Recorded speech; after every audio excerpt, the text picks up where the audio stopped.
So, welcome to Ep.1 of the DapperAdvisor show, and in this new series that I created, the best word that I can use to describe it is just simply transformational. For me, I'm a new dad. My daughter Sage, she just turned 1 on August 31st, and when I started filming episodes for this podcast, it was probably 2 or 3 months ago, and I was in the thick of things. When I say in the thick of things, I was literally going through all of the self-doubt, the anxiety. I had some depressive moods and some depressive episodes at that time, and it was tough, like literally super tough. And I even had to enroll in some counseling because I had a lot of issues that I had to work through, and it was primarily just the transition of becoming a new dad. And what this podcast, these conversations, what they've been able to do for me has been more beneficial than some of those therapy sessions. And I don't say that lightly. I don't say that to brag in any way, but for me, talking to other men that have children and they're business owners, some of them are high level executives within their companies, just talking to some of these men really helped me. It motivated me, it inspired me, and it just gave me a better example of what a father, a husband, a business owner, like how men can juggle all of those things. Because I tell people all the time, it's a struggle. And it takes time in order for you to become more comfortable and confident in your abilities as a father. And I relate so many things to business. In that first year of business for me, when I started my reselling company, it was full of ups and downs, way more downs than ups.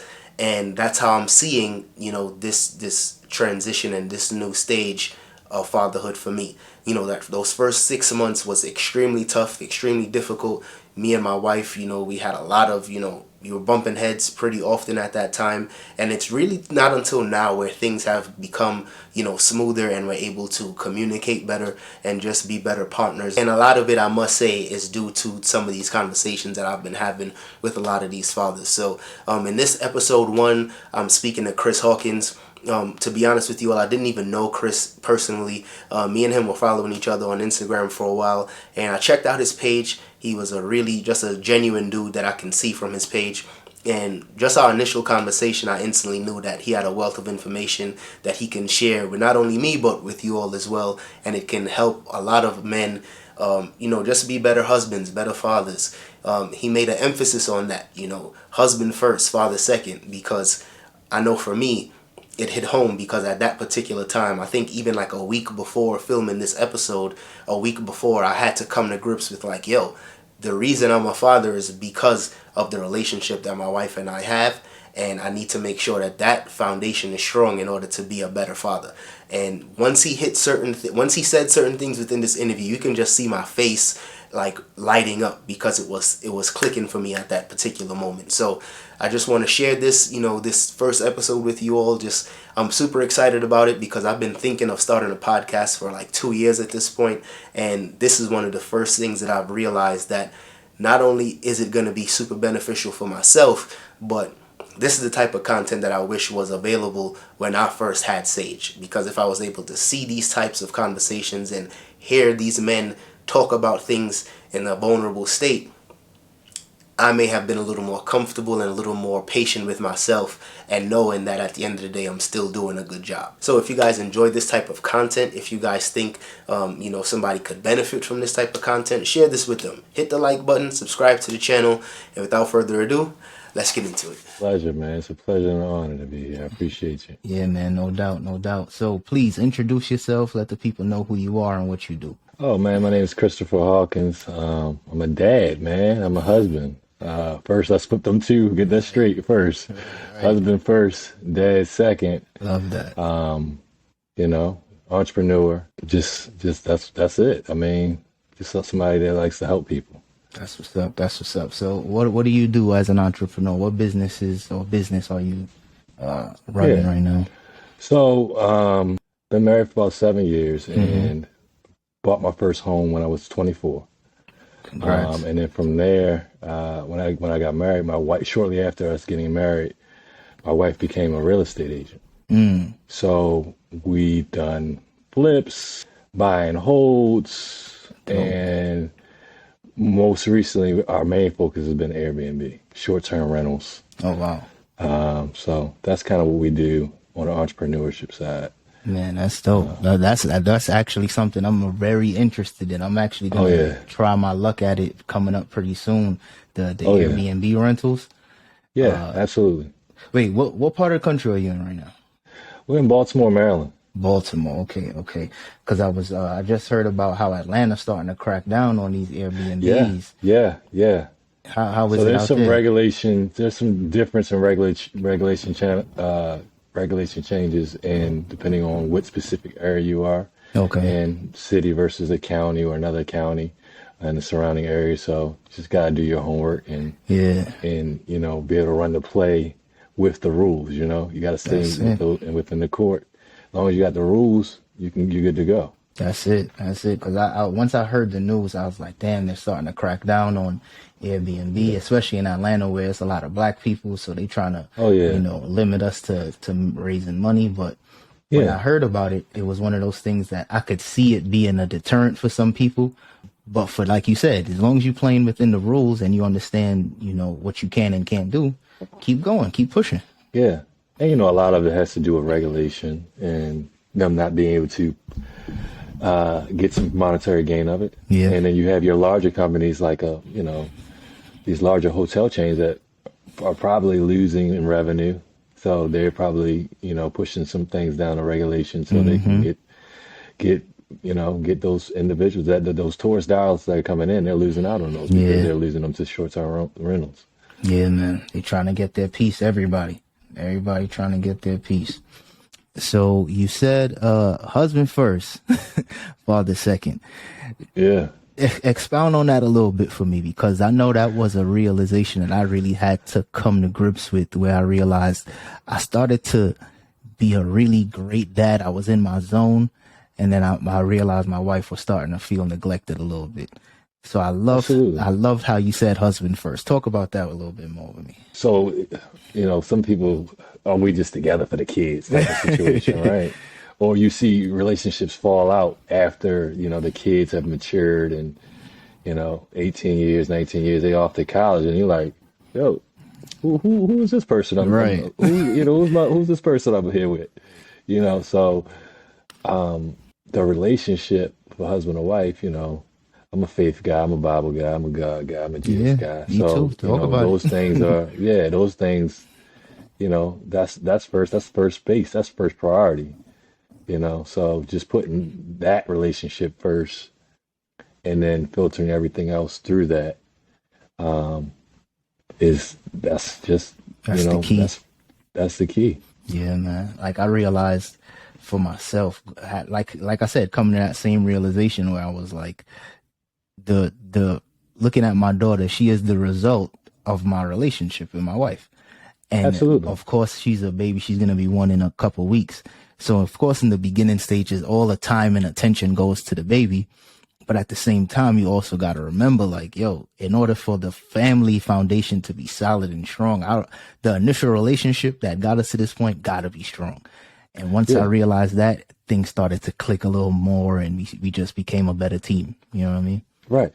And what that looked like before, as, you know, two people getting married and, you know, the tension and all that was necessary is a little different than, okay, now we're entering or having our first child here. And what that looks like now, you know, is two totally different things. And you're navigating this kind of pretty much on a whim, because nobody's giving you, like, people will give you advice, you know, when you're having a child, but all that advice is really directly related to you becoming a father, you know, her becoming a mother, but nobody's telling you really how to navigate, okay, being a husband and adding the role of father on there, how you balance that out. Right? You kind of like, you're figuring it out, trial and error, hopefully more championship rings than losses. Right. But you quickly find out, like, you know, you might do something that might have worked before, and then it's like, oh, dang, I shouldn't have did it that way, because, you know, I can remember, you know, my wife not having a kid yet. And, you know, if she was off a day of work, you know, coming home, the house would be tight, you know, but we still laugh about this now because at first I wasn't really getting it. My wife, we decided that she would, after having our son CJ, he's now 6, that she was going to stay home, okay, and not go back to work. We wanted to keep him home for maybe like the first 2 years so that, daycare costs and all of that. And we just wanted to be in that pivotal time in the first 2 years. And I came home and I was like, what was you doing today? This is still in the sink. Clothes ain't really washed. And man, that was absolutely the worst thing I could say or, just hint to. And it wasn't until I quickly put myself into that. And I think I took some time off work because she had to do some things. And I was at home all day. And I was like, oh, okay. Now I see how this goes. Yeah. Like your time when he's taking his nap or she's taking taking their nap, that's your like, whew, your woof moment. Like you just trying to make sure you brush your teeth at that point. You know what I'm saying? Like, you talking now. You just sitting on a chair, just trying to get your spot for a few seconds and catch your breath. And I'm like, so now it's just like, then she came back and she was like, oh, now you see what it's like. Yeah. So just like that, like we laugh about that and we tell that story over and over again because the transition, it was a transition, yet the baby was there, but my mindset was still there as to, what needed to be done. Okay, right. Okay, we have a child. She's home with the baby all day. Now I got to step up in the role of preparing some meals. I can't expect her to be here all day. And then I love basketball. I can't expect her. And then I'm saying, oh yeah, I'm right after work. I'm going to work out. Bro, I've been in here since 7 o'clock this morning. You better bring your butt straight home and take this baby. Like literally playing handoff, even if she wasn't even going to nowhere but Target. Right. She just need that time for herself. I'll come through that door. Here you go. I'm going to sit in the car for 15, 20, 30 minutes, 2 hours. Right. I'm going to do something. But just that, it's the transition that, you don't really think about. And, what your norm was of, I don't know, just we going to eat something here tonight versus having to be prepared for the bottles and all that preparation. It's you're adding a whole new facet to your life. A whole new list of responsibilities. Yeah. I know they have like Le Mans classes and things of that to prepare for the baby, but like it's the other conversations that you don't really think about that you got to get equipped for. Yeah. And how you're going to navigate together as partners now. It's just a lot of things that we prepare for to have the baby shower. We got the room set up and we got to have those other conversations. And you eventually have them if you don't have them before and you just kind of figure things out. How many kids you have? Just one and done. One and done. My man. Thank you. Finally. Hey, I don't know if you're on that wave yet. If she signed those papers for you to be on that one and done. Hey, but listen. Hey, one and done, man. People like it's so much pressure for people. Like when y'all have, he's getting out the way, so y'all can have another one. Nah, we're good with one child. It's nothing wrong with that. And even that changed, Yeah. Even that changed from our initial conversation. I wanted 3. She was like 2. We prayed for twins, but I'm glad we didn't get twins. You was trying to get the 2 God for knew. 1. Yeah, the 2 for 1, but God must have knew. So, just that one is good for us. Yeah, that's what works for us. It's nothing wrong with that. I think everybody that I've bbeen coming into contact with or speaking to on the podcast, they always tell me, you may have that one and done mindset now, but wait until, your child is a little older and they say they're bored or they want a sibling or, your opinions change. You know what I mean? Your mind changes after some time and that's fine. But as of today, I am one and done. There you go. What's she saying? Well, she's one and done for right now, but she also was very much so in the mindset of like, our families are very small. We both come from small families. So we was like, we should at least have 2 or maybe 3. That way, she could have somebody to grow up with and stuff like that. So I see that side of things, but like I said, as of today, I'm 98% certain that I'm more than done. And you in those critical stages, that age right there, man. Yeah, man. This is that's you getting your rings of dad. Yeah, it's coming in now. Learning, yeah.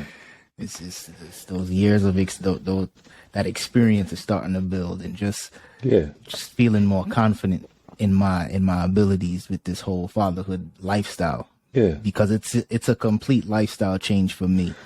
Whereas you get it because you're an entrepreneur too. So for me, I've been running my own businesses for the past 5 years.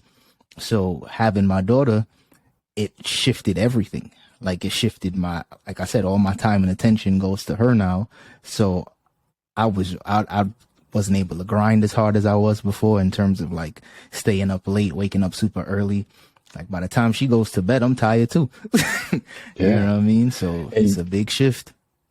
You have to be so much more intentional with your time now. Yeah, for sure.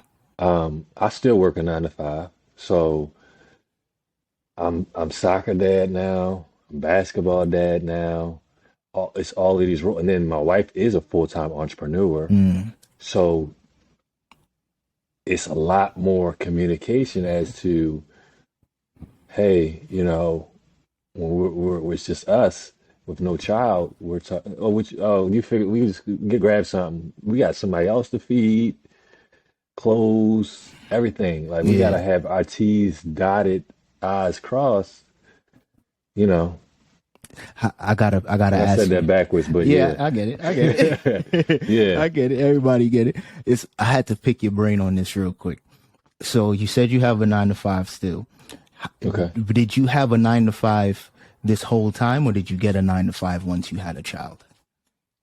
I've had a 9 to 5 the whole time. Okay. So, and this is a huge blessing in which allowed my wife to go full into entrepreneurship. So prior to our child, and she had, we had a rough pregnancy. We had she had surgery during pregnancy. Had to have her gallbladder removed and gallstones. Wow. It was just a whole, it's a blessing that my son is here. Absolutely. Ooh, yeah. It was a whole process. But she stopped working. She didn't, she stopped working before he was here. And that wasn't the plan. But she actually started to do the real estate class and started studying for it. And then she got pregnant, I do believe. And then it was like, okay, we're going to put this on hold right now. Yeah. And then she picked it back up, I think, I want to say when the year that he was going to be, that beginning of 2016. Okay. He was born in 16. So I think the beginning of that 2016, it was the following year. I apologize. So she decided that she was not going to go back to work. And she was going to do the real estate class. We had made a lot of changes. Yeah. And this goes back to where I first found, we were always selling stuff on eBay. And we was like, man, okay, don't go back to work. Let's just continue to do Poshmark, eBay. People laugh. Goodwill. We go on Goodwill. She pregnant. We in Goodwill looking for stuff. Just grinding it out. Right. That allowed me to stay employed full-time, 9 to 5. We're doing the eBay thing. And then she's like, I'm going to take the real estate class. I'm like, all right, let's do it. Do it now. So before she decided to go back to work, she's like, I'm just going to take the real estate class. And then that allowed her, it was no real pressure because we had already made some financial decisions that we were cutting costs and things like that because we knew that the baby was coming. Yeah. The baby was here at this point. Yeah. So I knew I needed to keep my job for our benefits and all of that. And she could really go full into it without no real pressure. She could figure her thing out while I'm still maintaining everything. Yeah.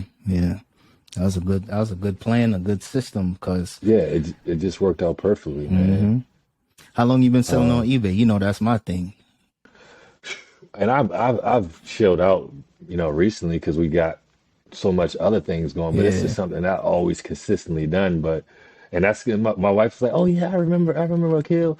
Because I put your video. I'm packing, shipping, tape, take things, shoes up, put in a box, and I got YouTube on listening to you at the same time. That's what's up. That's And what's up. 14, I'd probably say 14, 15, somewhere in there. That's what's up. 2014, 15, I've been That's doing what's it. up. Yeah, you a vet. You a vet. I mean, the Yeah. thing with eBay, why it's one of those things where I feel like regardless of what I'm doing in life, I think I will always still enjoy doing eBay on the side. You No know matter what I what. mean? Because it's not, I love the thrill of the Yeah. hunt. Yeah. Finding something, I'm going to go to Goodwill for the rest of my life. Like, Right. I might find a fit in there. You Like, feel me? I've been there a couple weeks ago, found me some running shoes for $20. That's, Can't beat that. I'm not paying, I only got to pay $150 for them. Right, right. Yeah, they got me. I'm a life member for sure. I'm gonna be in Goodwill forever. Facts. You know what I mean? But nah, that's what's up. I didn't even know you was aware of the eBay side. Yeah, man. Because that literally got me out of a terrible like work situation, and eBay gave me the ability to quit that job and just solely focus on eBay and still maintain a decent lifestyle. You know what I mean? Man, reselling really put us into a great position. One, with the transition of our family, you know, and then it really allowing us to be put in a great position to pay off a lot of debt. We used to pay a lot of debt off, put us in position to purchase home, work on our credit. It really was like the start that, and I think because it holds something here in my heart. Yeah. It's something that I will always remember and be thankful for. It really helped the start to get to where we are right now.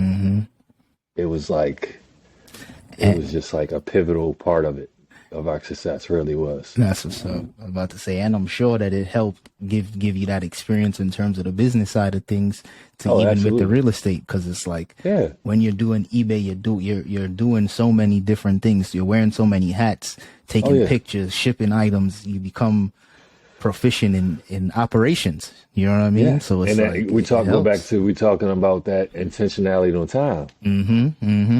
So I know I'm working my 9 to 5, got the baby.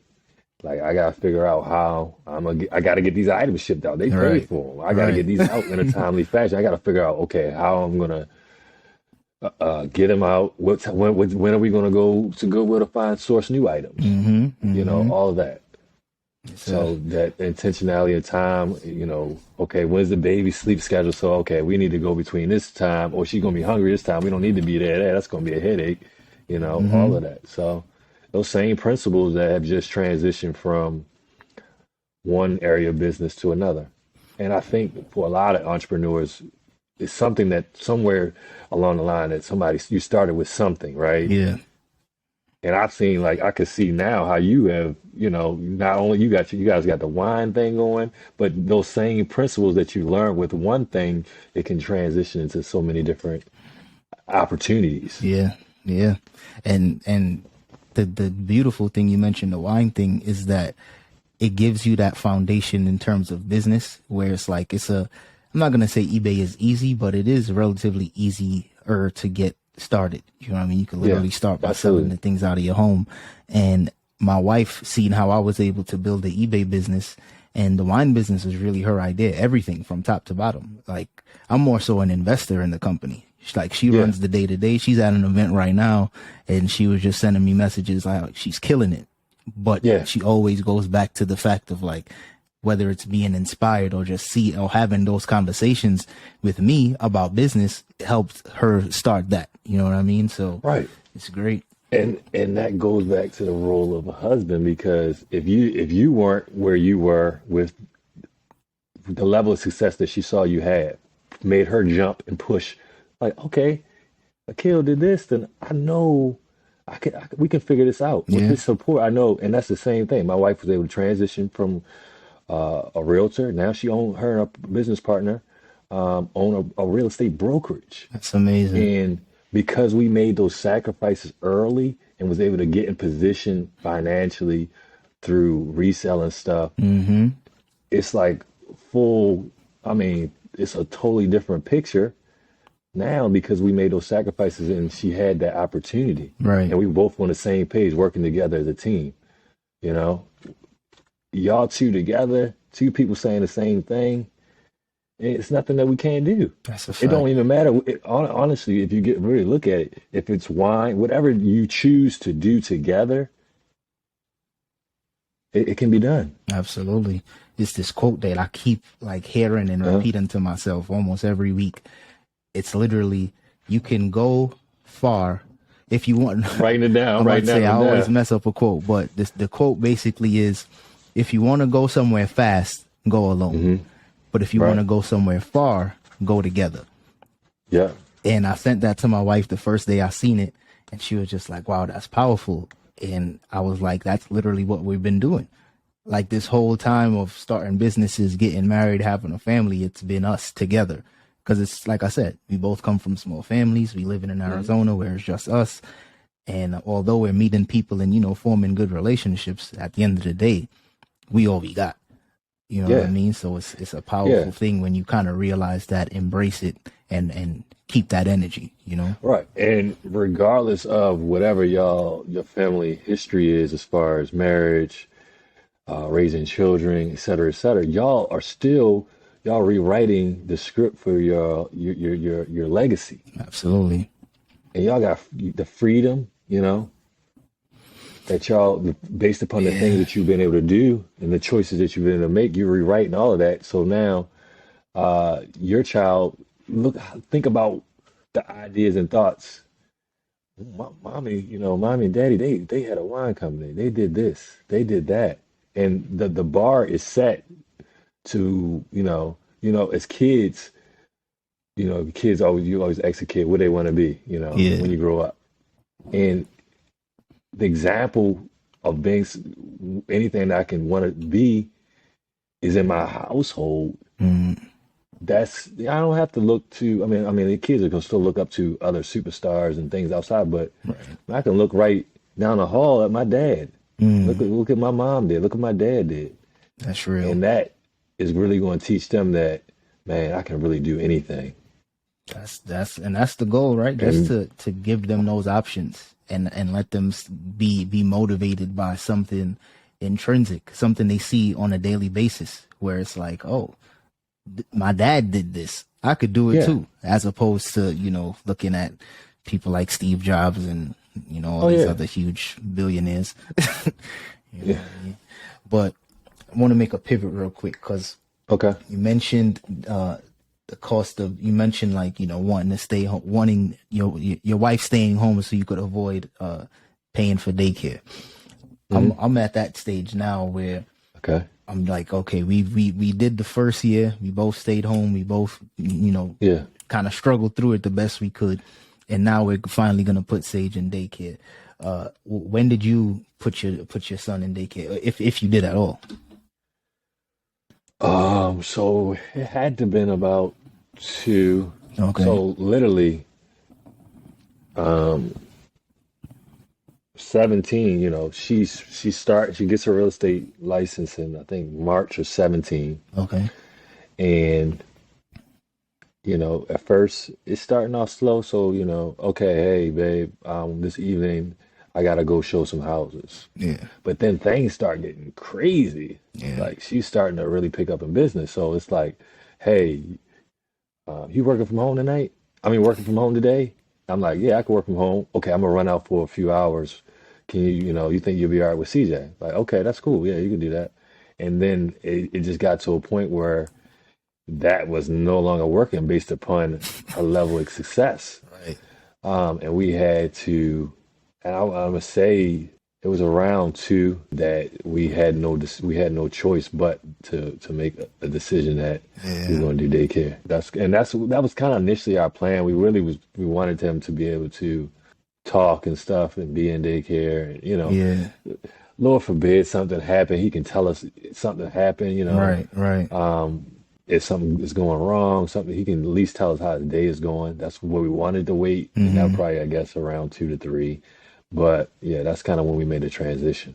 Yeah, that makes sense. That makes a lot of sense. Yeah. It's that same time period where you're saying now, in 17 for you and your wife, where the business started to pick up. I was saying that's where we're at right now, in the sense of business starting to pick up. because I'm seeing it from my perspective and looking at how she's running the wine business. Like I said, she's at an event tonight, and she was just letting me know how much of a success it was. Yeah. And I'm just like, yo, imagine if she had more time, during the week to continue to push to put in it. You know what I mean? So, and then the same thing for me. I'm looking at switching stuff up and trying to, add some more things to my plate. Yeah, absolutely. And it's literally impossible to do that if I was to stay home. So it's a trade-off. It's one of those things I wish I probably didn't have to do, but life is all about trade-offs, man. You got to take what you got. You know absolutely. And you got to recognize the season and the time in which you're in, because what works last year might not work this year. Right. We identified that what my wife was doing was working really well, and it wouldn't be smart at all for us to say, no, we're not, no, I don't think we need to send them to daycare. She would literally be missing out on opportunities. Right. Because she wouldn't be able to service her clients. You know? I would suggest, even if you guys are not thinking, maybe even think part-time first. And then kind of work from part-time, maybe to full-time. But even that would probably free up a lot of her time. Yeah. If it's 2-3 days out of the week. That could be a good starting point. And that also may help for the transition part of you or her not being physically with her, because that's something that's going to be something. This is all you've known from since she's born. It's like, she's been with me all week, so you got to deal with her, not you, the separation, detachment of you not being with her the whole time as well. So I think part-time might be a good, just to start with a few days here and there, or like, okay, Monday, Wednesday, Friday, or Tuesday, whatever works. Yeah. And then if you need to go all the way, or just go straight all the way, 5 days a week. Yeah. I mean, we gonna think about it, because it's time. Like it took me a while to realize that it was time. Yeah. But seeing how things are going for her, how things are going for me, I'm like, we could go so much further if we just, of course it would have been easier if we just had more family here with us. Yeah. But like I said, absolutely. we don't. So it's one of those things where you could kind of sit and fuss about that. But if you don't got the family here, you just got to pay for the service. You know what I mean? Yeah. And then you see, because you're carrying it, right? You guys are just making it happen right now, right? Yeah. And then once it happens, it's like, oh man, maybe we should have did this earlier, Right. Like, dang, this is, I can really focus on this now. I can do this. I can think about these other ideas that I have. So yeah, like you said, you're trading. It's always a trade-off. The time slot, the time and the freedom, if you got to work 80 hours a week, you can't think about the opportunity, because you get home, you going to sleep. You don't have time to think about a side hustle or anything else, because you got to punch the clock. The more time that you're free, then you can think of new opportunities, new things that you can do. You can explore them, So. And that's the focus for me, because for a while I've been on the fence about if I want to continue doing eBay full time or not, because with any business, especially e-commerce, it comes in waves. And I know last year, 2020 and 21, it was just tremendous growth, because everybody's shopping online. Everybody got stimulus checks and unemployment money. Yeah. So sales was boom. PPP. Can't forget about that. You know what I mean? So people was just throwing money around. And then, of course, now, we're in the middle of a recession, so people are a little more tighter with their pockets and, not willing to spend money on certain stuff. And it made me really think of more hard skills that I can develop. Like, I'm good at making sales on eBay and, packaging it up and making it look nice in terms of presentation. And I was like, what if I got some more hard skills that I can, maybe work a 9-to-5 for a little bit again, and then, repackage those same hard skills and turn it into another business. You know what I mean? Yeah, absolutely. So that's where I've been at for a while. But because it's been so busy and unable to really sit and think, I kind of been stuck. So this is going to be a good opportunity to figure it all out. Yeah. I mean, I'm excited. It's a good time, because honestly, what I'm doing with a lot of these conversations, and everybody that has more experience than me when it comes to fatherhood, I'm like, I gotta getting a pick your brain. this is a free, this is like a free, like, I wish I had something like this, because you're literally getting stuff that you can put into play right away, which is awesome. And it might be, it's probably one of the smartest things you've ever done. I can tell you that. I appreciate it. Thank you. No, really, it is. I know you've done a lot of smart things, but this, as it relates to, like, this is like a free cheat sheet, and you can put this stuff right into play. Like, man, that's very great idea. Great idea. Thank and then you can really, like, this is going to help you become a better father, better husband, all of the above right now. And that's the key. I was in a space where I realized that, like, at that particular time, because I've been thinking of starting a podcast for maybe a year or maybe a year and a half, almost 2 years. Mm-hmm. And I couldn't think of a topic that was, I was passionate about enough to keep it going. And since having my daughter, I've been struggling. Like, I'm no person to make it seem like I'm figuring it all out. I've been struggling. And from the time I said, okay, let me try to reach out to people and talk to guys that have some experience, it made it feel a little better. Like, they would say something encouraging, or they'll tell me, oh, I did that too. Yeah. Don't worry about that. Yeah. And then I was like, okay, if this is helping me, imagine how much other people is struggling too and not saying nothing. Because you know how us men go. We'll be struggling and try to act like it's all cool. And I was like, yo, if I put this out, and at first I was only going to put it out on YouTube, but I was like, yo, if I just put a little clip on the gram is where people is at. As toxic as the Instagram could be, I'm like, if I just inject a little something for the dads that's searching for it, my mission is complete.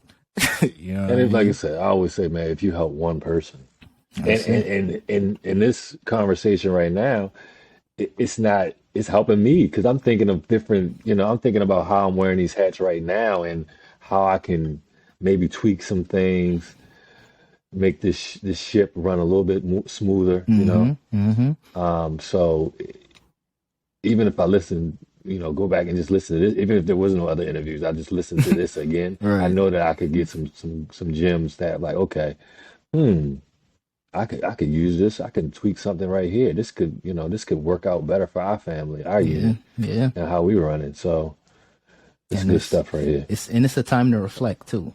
Like, I've realized everybody that I've been speaking to, I just spoke to one of my friends yesterday, and his kids one is 26 and the other is 23. So he's been doing this for a while. Oh yeah. But it's a time to reflect and really think about, some of the wins, some of the lessons, some of the things he wish he did a little different. And most people, we don't get a chance to even reflect and have that time to where we like, oh, I didn't even realize I was doing that or doing this. Right, because now it's your child at 26, man. I can't even. 20 years from now, like, you really see what you, and especially if you have multiple children, I can imagine, like, you can see, okay, what maybe the older child had got more of or less of the younger child, and how they fit in that spectrum, or and you can really look at yourself and say, okay, how can I give this advice to somebody else? Absolutely. That's a lot of experience right there. You got children that's 26 in a range. Yeah. You can really look back and say, okay, give you an opportunity to really, like, reflect on what worked, what didn't. Yeah, it's powerful, man. It's one of those things where, like I said, if I just help at least one guy out there that's literally struggling with whatever, because what this, since becoming a father, what it did for me was that it's not that I condone it by any means, right? So I've got to make sure I say it the right way. Yeah. But what it did for me, it was, I understand why men are so afraid to be fathers. Like, I get it where they literally just disappear.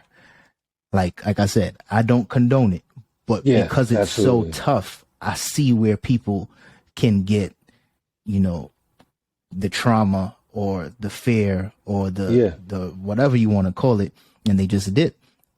And my thing is, it's all about, like, breaking those generational curses. Absolutely. You know what I mean? And it's like, I didn't grow up with a father, and I could have easily chose to do the same thing, got a bunch of girls pregnant and just dipped. I could have chose to do that, but when you want to be a good father, I've realized that that's the key. If the intention is there and the intention is pure, you will be a good dad.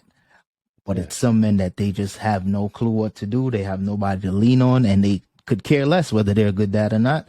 And that's the ones that, dip out and disappear. Hey, like you said, if the intention is there, this is going to pop up on their feed, and they're going to be like, dang, man, this is exactly what I was looking for. I want to be a good dad. Yeah. This dude giving out, smorgasbord of everything I need right now. Like no, for real, because the information is going to be there for them to be able to make adjustments. Like you said, if the intention is there, that's like, it's like I tell people, working with people, like, come to work with the good attitude, and you're there, reliable. That's half the battle right there. Yeah, just come to work and just have some kind of attitude that you want to be there. Man, we can figure out the knowledge part. Right. We can give you the knowledge to become a great dad. But the intention and the heart that you want to be there for your child. Yeah. You're going to make mistakes. That's going to happen in anything that you do. Where you give yourself an opportunity to self-reflect, and not do it again, and make the necessary adjustments along the way. Yeah. And that's just life in its whole. It's like, okay, oh, that didn't work. I should have did it this way.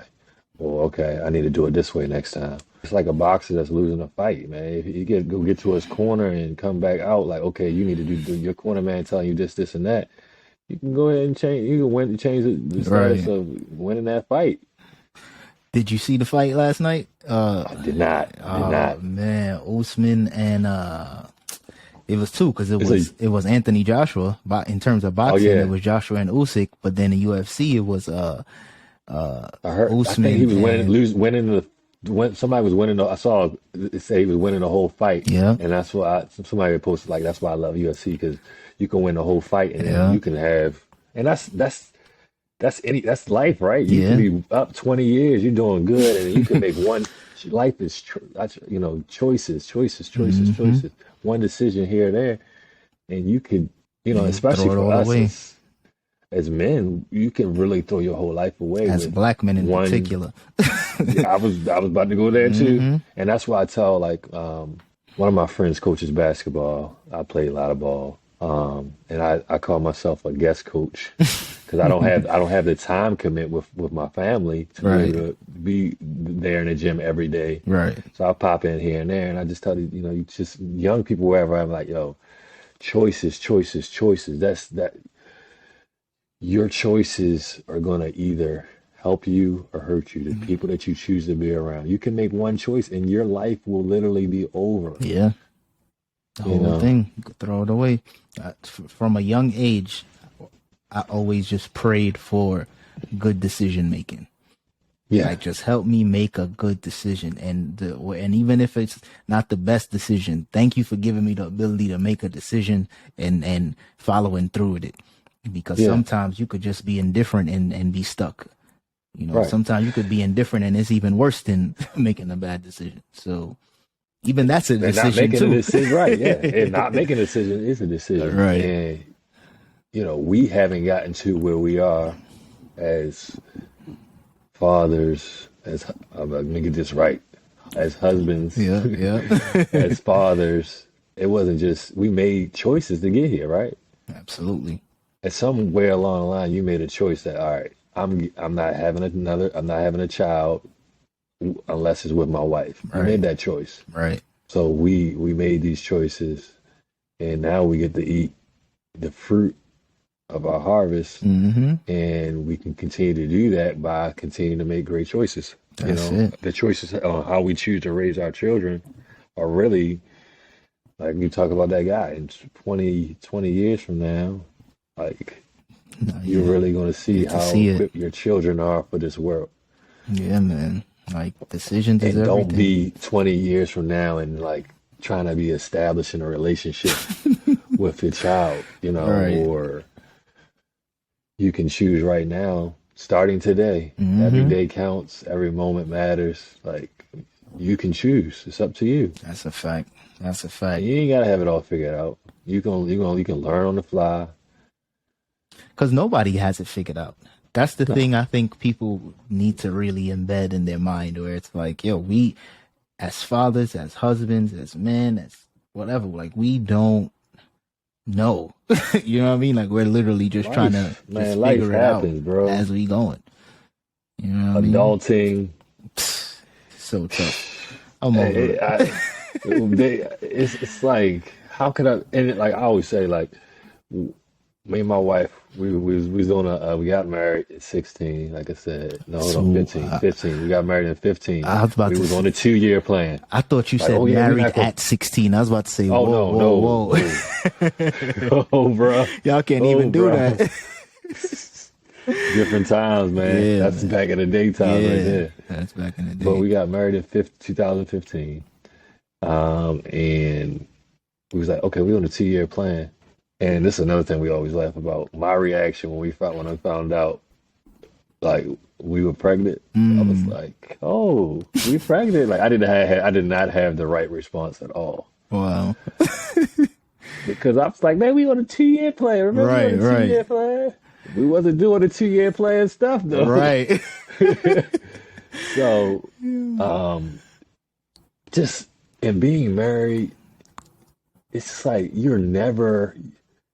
still don't never feel ready to be a parent. Yeah. I don't think you could ever really feel ready. It's just going to happen and you're going to be a parent, but you can read all the books you want, take all the classes.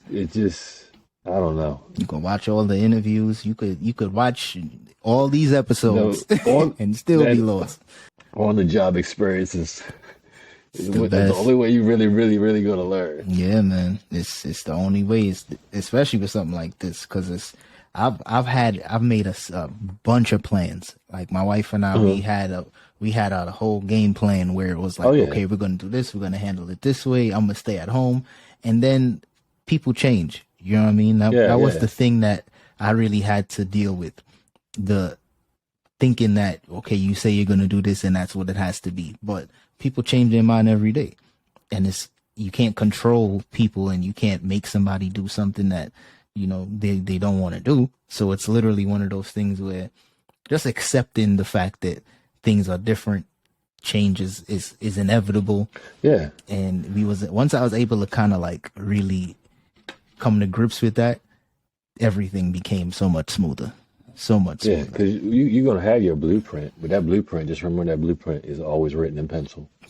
There are going to be some eraser marks because you can agree to something right now and then something could change. Like you might be focused on this area, but then here, look, okay, wifey's business is really popping off. We need to look at this and see how we need to pivot. Right. You know, pivot to this. And like I said, the seasons thing is probably like one season you might be doing this, in another season you got to be able to recognize the season that you're in, so that you don't miss moments. Yeah. Yeah. That was also tough for me too, because the season that I was in for like maybe 4.5 years was really just constant growth in terms of business and finances. It was constant where I felt like I was refining my skills and being better, you know, as an entrepreneur, as a business owner. And once I had my daughter, of course, it's one of those things where a shift is going to happen. Like you're proficient and you're as good as something because you put the time in. Once I realized I couldn't put the time into the business anymore, of course it takes a back seat. Yeah. But it's one of those things where once I realized like, okay, I have to make a pivot right now. I can't necessarily devote, 50, 60 hours a week to this business like I was before. That doesn't, you know what I mean? Yeah. You sleep deprived. Sleep deprived. You can't function. Everything. You trying to figure everything out. Like you up with the baby, like something, it's got to change. You're still in growth mode, but it's just a different facet of growth. Right. The growth is the addition to the size of your family. Mm-hmm. Mm-hmm. So you're still in growth mode, but it's just, okay, my focus is not growing the business right now. Our family is growing. So now I have to change that timing, that intentionality on where I was like, okay, this is what we want to do. This is how we're going to grow X amount of dollars in revenue, et cetera, et cetera. Mm-hmm. I'm now repositioning that focus on, okay, this baby needs my attention. My child needs my attention. And you can't do it all. You're going to just drive yourself into the ground. You can't. And that 2, 3, 4 month stage of not sleeping through the night. And I remember making a bottle, going down, half sleep, making a bottle, bringing the bottle back upstairs, giving it to my wife. And all the bottle is just formula. No water. No. Like, I'm half asleep, like one eye open. Like that sleep is that, like, lack of sleep. That's different. That's something. Now when I tell people, like, oh, you getting prepared for the baby, like, what should I do? Like, yeah. Get as much of sleep as possible. Yeah. Or just become comfortable with the fact that you're not gonna sleep.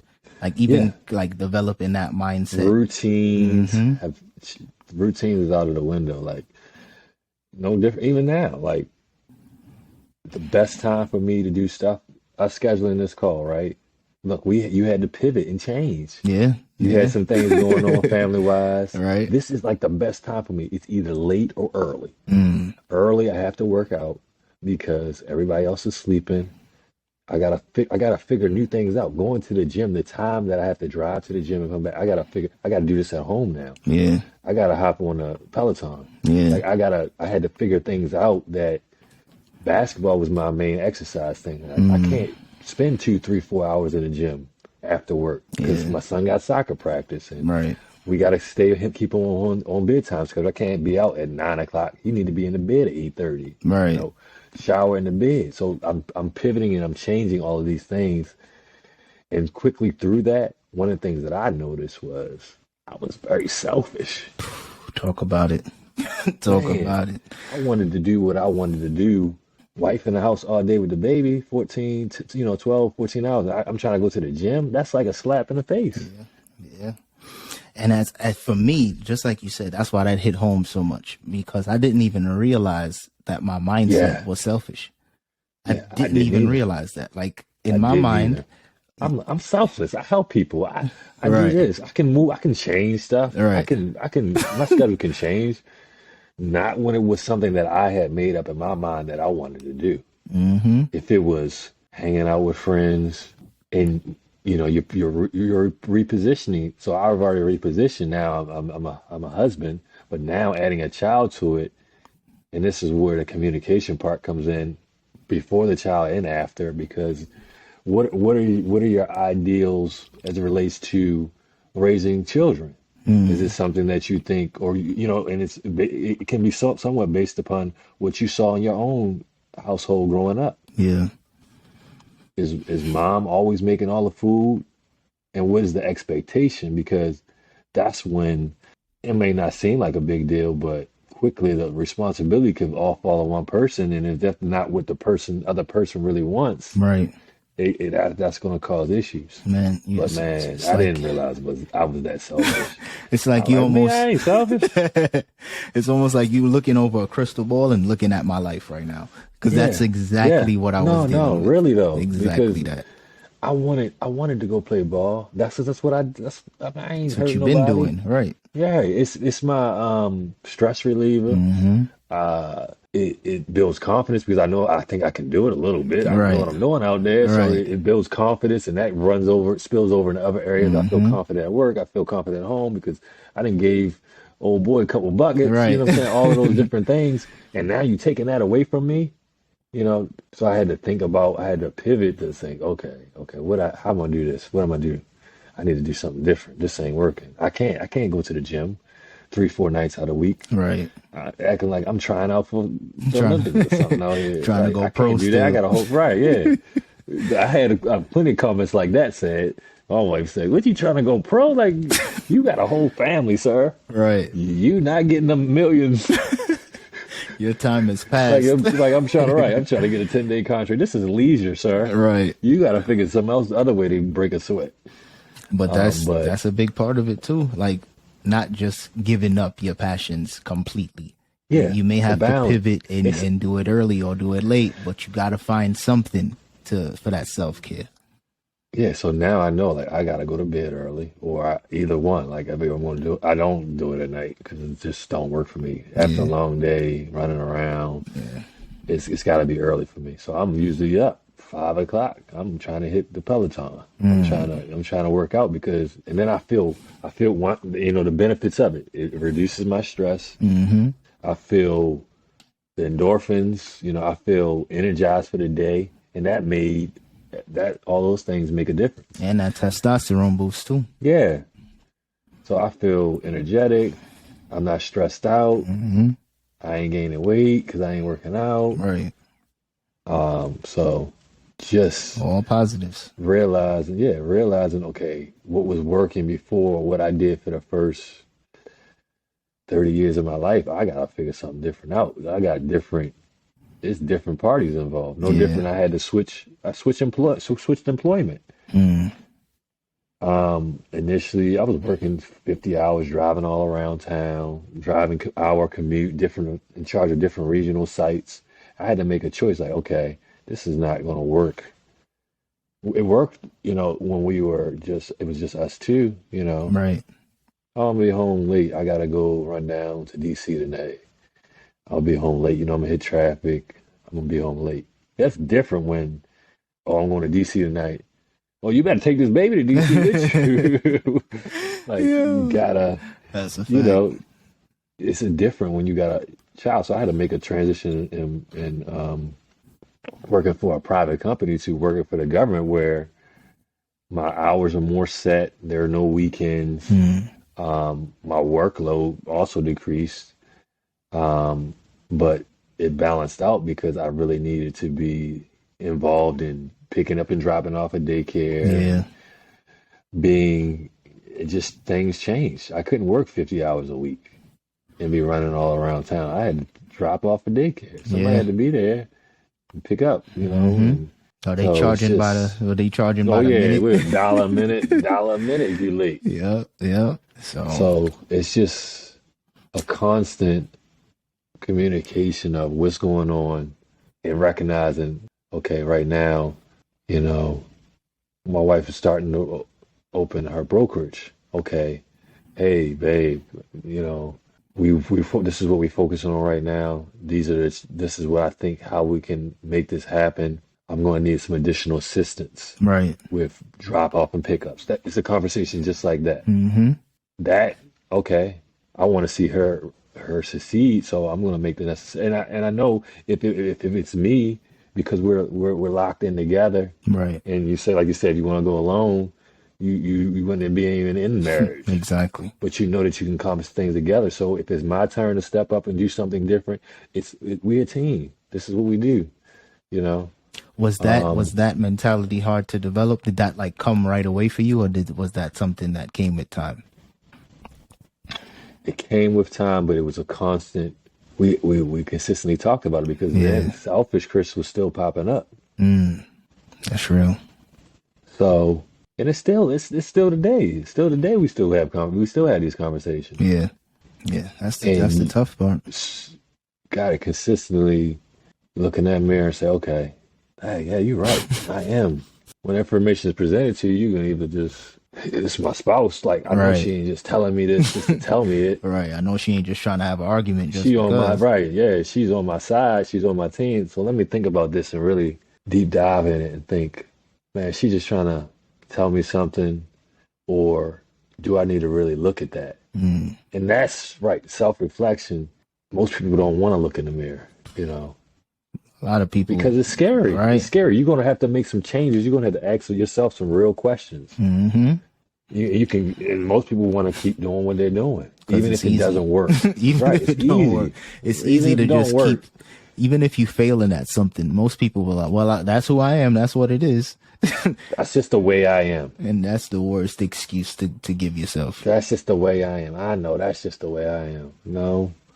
That's the way you choose to be. and the way you choose to continue to be. And that's the worst part.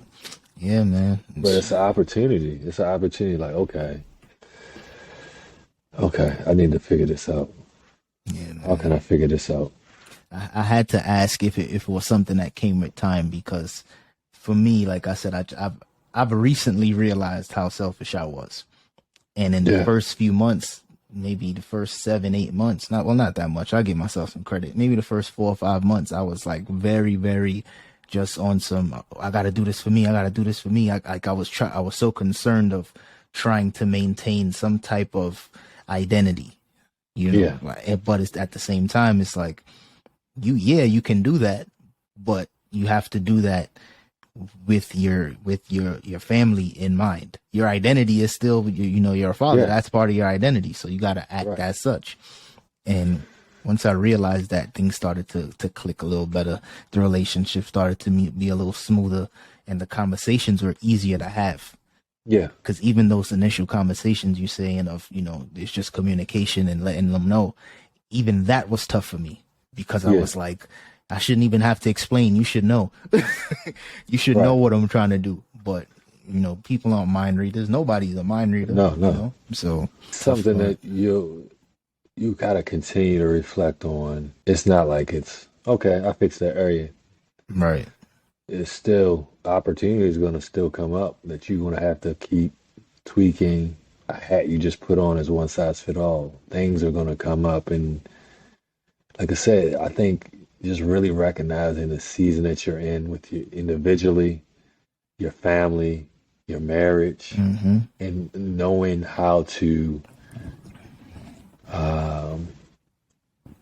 play those roles in those specific times are what's going to lead to your success.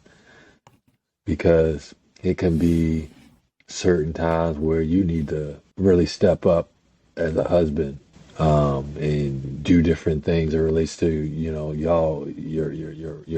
husband and wife relationship. Right. And then there's other times where, your child might be having some disciplinary issues at school or something. You really need to spend some time there. Put the dad cap on. Yeah, put the dad cap on. And it might just be like, oh, my son's acting out, my daughter's acting out. I need to spend some time with them. Because, oh, I'm acting out. I just feel like you guys you see me. You guys are always working on your business. It may be something, you know what I'm saying? Yeah. But just being, and you'll see stuff. And you got to make like you said, you got to make the choice. You're trading time. You got to make the choice. Go hard in the business and, miss the recitals and miss the school parent-teacher concerts conferences and all of that. What you trade, you got to. And people say it's a balance. I don't even know if it's a balance. It's just to whom much is given, much is required. It's still, I don't have no cheat sheet for it. Yeah. That's a good way to describe it, though. Yeah. Your husband, your father. And that's just two hats that you're wearing. Right. Entrepreneur. Talking about entrepreneurship. Yeah, we still else. talking about all these. No, it's so many. Your son. Right, you're a friend. You got friend relationships that you have to manage. It's so many hats to wear.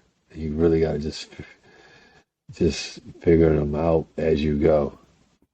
And yeah, man, I'm gonna submit that, like you said, IG is just not all toxic. In that, right. We are rewriting. I just see like the level of, through platforms like YouTube and Instagram, like the levels of financial literacy has, people talking about home ownership and opportunities for side hustles and investing, business opportunities. And with that same shift in information that's available, it's the same thing with this. People, not everybody. My situation, my father was around. Like, I had a great father. I tell my father all the time, I turned into you. That's all I did. I said, even a few years back, I'm laughing. I'm just sitting there thinking, like, I drive the car. Like, at that time, I was driving an Acura. My father drove Acura Legends, which is now the newer model was called a RL. Yeah, I was like, man, I really just turned into you.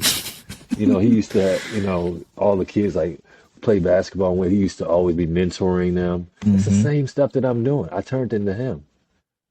But I lost my train of thought there, but no, that's good because you turned into a good example. It could have been negative, and you could have turned into him too, and then that would have been terrible. So that's shout out to your dad because he gave a good example, man. That's amazing. But the information, going back to just like I said, the financial literacy information is out there, and I feel like us in our age bracket, I probably got you by a couple, but I'm 32 now. Okay, 36. Okay, yeah, you're right there. Our age bracket, people are not just doing what their parents did. Right. And that's not necessarily, that's not a negative thing. It's a good thing because we're really intrigued about rewriting our legacy. 100%. So we're seeking out information in platforms and podcasts and YouTube videos, and now having those conversations about financial literacy, about mental health, about how to be a better dad. People are looking for this now. Yeah. And look no further. They can come right here to this podcast and get the information, man. Because I'm always on. There's a couple of things I'm going to look online. Sneakers. I always go look at sneakers. My wife's like, this is all you look. She looking through my feed. A couple of my friends, mad sneaker pages. Mad sneaker pages. And then I'm looking at stuff like this. Yeah. Like entrepreneurship stuff and how can I be a better dad? How can I be a better father? How can I be a better husband? Just imagine the way the shift in the last maybe 20 years or so for our generation. Like I feel like our generation, I said this before, where I believe a lot of men felt like fatherhood was optional at one point. Like you see some men that would be very like they're family focused. They're at every game. They're at all these things. Yeah. Then you would see the ones that I'm not with the baby mom, so it's whatever. I'm not going to be in the picture. Yeah. But this generation of men, we are in the picture regardless of what the situation may be.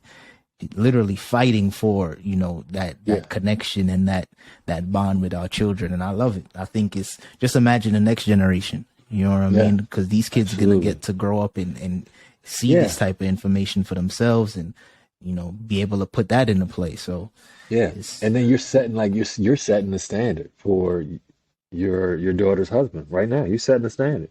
You're setting the standard for we filter everything through our experiences. So she's gonna have a 2-parent home, and if you don't have a 2-parent home, a healthy co-parent situation, for those that are not married to the child or parent's mother, and a healthy co-parenting relationship is possible. It is. Mm-hmm. We rewriting the script, no matter what it is, whatever deck you're dealing with.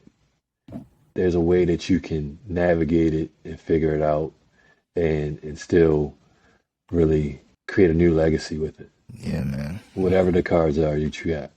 Yeah, man. I love it. I think that's a good way to wrap this one up, man. I appreciate all the game you've been able to share, all this knowledge you've been able to, Likewise, man. Iron sharpen iron, man. This is, like you said, this is a conversation. Yeah, man. This is what I know. This is what I need, and there's days where I feel like I'm doing good, and then there's days where I need these type of conversations to really give me that extra push and that motivation and that inspiration. And this is exactly what I needed. So thank you, brother. I appreciate it. Oh, no problem, man. Before we get out of here, let the people know your socials in case they want to reach out and get in touch with you.